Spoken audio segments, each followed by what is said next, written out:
Hello everyone, welcome to my channel. आज हम लेकर आए क्लास 11th का जीव विज्ञान का अर्धवार्षिक परीक्षा पेपर 2024-25। तो इस पेपर को पूरा देखते हैं। बायोलॉजी का ये पेपर है, 70 नंबर का ये पेपर है। समय 3 घंटा दिया गया है। निर्देश: सभी प्रश्न करना अनिवार्य है। इस प्रश्न पत्र में 2 खंड हैं, खंड आ और बा।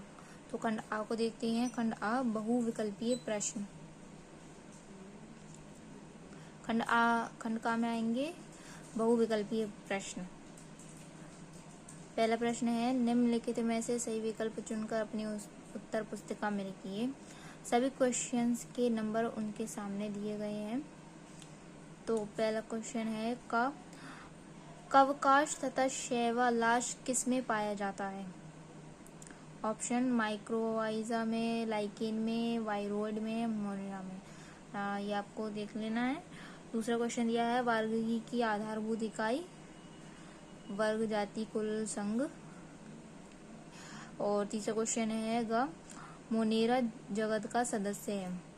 चौथा क्वेश्चन है, जीव विज्ञान यानी बायोलॉजी के जनक यानी फादर कौन है? अरस्तु, कैरोलस, लिनियस, जॉन रे, मेंडल। ये आपका खंड आ है, जिसमें 4 बहुविकल्पीय प्रश्न दिए जाएंगे। 1-1 नंबर के ये प्रश्न होंगे। तो अब आते हैं हम खंड बा की तरफ। ये है खंड बा। खंड बा में सेकंड क्वेश्चन दिया गया का, हिस्टोरिया प्लांटेरम पुस्तक के लेखक कौन है? इसका आंसर आपको लिखना है। और दूसरा क्वेश्चन है, गुणसूत्र की खोज किसने की है? तीसरा है, किसी एक शैवाल से प्राप्त प्रतिजैविक का नाम बताइए। चौथा है, 5 जगत वर्गीकरण किसने किया? 5वां है, वर्ग क्लोरोफाइसी शैवाल का मुख्य संचित पदार्थ कौन सा है? इन सभी क्वेश्चंस के आंसर आपको लिखने हैं। 1-1 नंबर के ये भी क्वेश्चंस हैं। तीसरे क्वेश्चंस में आते हैं। तीसरे क्वेश्चन में पहला क्वेश्चन है, पोरीफेरा तथा सीलेंटेट्रा के कोई 2 उदाहरण बताइए। इसमें 2 उदाहरण बतानी है आपको। और दूसरे क्वेश्चन में आते हैं, छद मावरण पर टिप्पणी लिखिए। ये 2-2 नंबर के क्वेश्चंस हैं। और इसको देखते हैं, आंसर देखते हैं, इसका पलट के देखते हैं। इसमें तीसरा क्वेश्चन है, मोनेरा के प्रमुख लक्षण लिखिए। चौथा क्वेश्चन है, पुष्प का नामांकित चित्र बनाइए।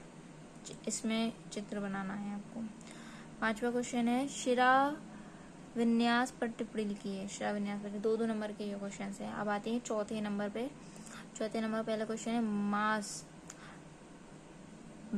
ब्रायोफाइट पादप के जीवन का चक्र का रेखाचित्र द्वारा वर्णन कीजिए। दूसरा क्वेश्चन है, रेप्टिलिया वर्ग के सामान्य लक्षण तथा 2-2 उदाहरण बताइए। ये 3-3 नंबर के क्वेश्चन हैं। तीसरा क्वेश्चन है, राइबोसोम कितने प्रकार के होते हैं? अंतर स्पष्ट कीजिए।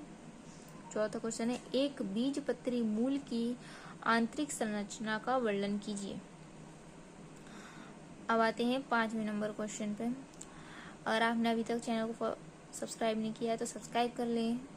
और सभी पेपर्स की वीडियोस आपको मेरे चैनल पर मिल जाएंगी, आप जाकर देख लीजिएगा। तो 5वें क्वेश्चन का पहला क्वेश्चन है, समसूत्री विभाजन तथा अर्धसूत्री विभाजन में अंतर स्पष्ट कीजिए। 3 नंबर का ये क्वेश्चन है। दूसरा क्वेश्चन है, कशाभिका के आधार पर जीवाणुओं के प्रकार पर प्रकाश डालिए। तीसरे नंबर क्वेश्चन है, जड़ की संरचना तथा कार्यों का वर्णन कीजिए। चौथा है, निम्न पर टिप्पणी लिखिए। निम्न में यानी कि निमेषक पटल तथा लैंगिक हिरूपता पर इनमें से किसी एक पर आपको टिप्पणी लिखनी है। ये दोनों पर निम्न पर टिप्पणी लिखिए। 6 नंबर का क्वेश्चन है, डीएनए तथा आरएनए में अंतर बताइए। दूसरा क्वेश्चन है, लाल तथा भूरे शैवाल में अंतर बताइए। तीसरा नंबर क्वेश्चन है सजीव के कोई सामान्य लक्षण बताइए। तथा चौथा क्वेश्चन है माइटोकॉन्ड्रिया की संरचना का वर्णन कीजिए। ये भी 3-3 नंबर के क्वेश्चन है। अब आते हैं 7 नंबर के क्वेश्चन पर। ये 5 नंबर का क्वेश्चन है। इस पर आते हैं 7 नंबर का क्वेश्चन है वाटसन तथा क्रिक द्वारा दिए गए डीएनए के द्विक्राकार मॉडल को समझाइए अथवा 5 जगत वर्गीकरण समझाइए। इन दोनों में से किसी एक को आप कर सकते हैं। 8वां क्वेश्चन है गुणसूत्र की संरचना का सचित्र वर्णन कीजिए अथवा रंध्र क्या है, रंध्र की संरचना तथा कार्यों का वर्णन कीजिए। इन दोनों में से किसी एक को करना है। ये भी 5 नंबर का क्वेश्चन है। अब आते हैं लास्ट पे। पीढ़ी एकांतरण क्या है। उपयुक्त चित्रों की सहायता से एक फर्न का जिसका आपने अध्ययन किया हो नामांकित चित्रों द्वारा वर्णन कीजिए अथवा सोलेन्सी कुल के सदस्यों के सामान्य लक्षण, पुष्प सूत्र तथा पुष्प आरेख बताइए। इन दोनों में से भी किसी एक को करना है। ये था आपका टोटल क्लास 11 का बायोलॉजी का पेपर पूरा। ये ही आएगा, ये ही पूरा पैटर्न है जो एग्जाम में आपके आएगा। इसी पैटर्न के आधार पे आपको तैयारी करनी है। और वीडियो को पूरा वॉच करने के लिए thank you for watching my video.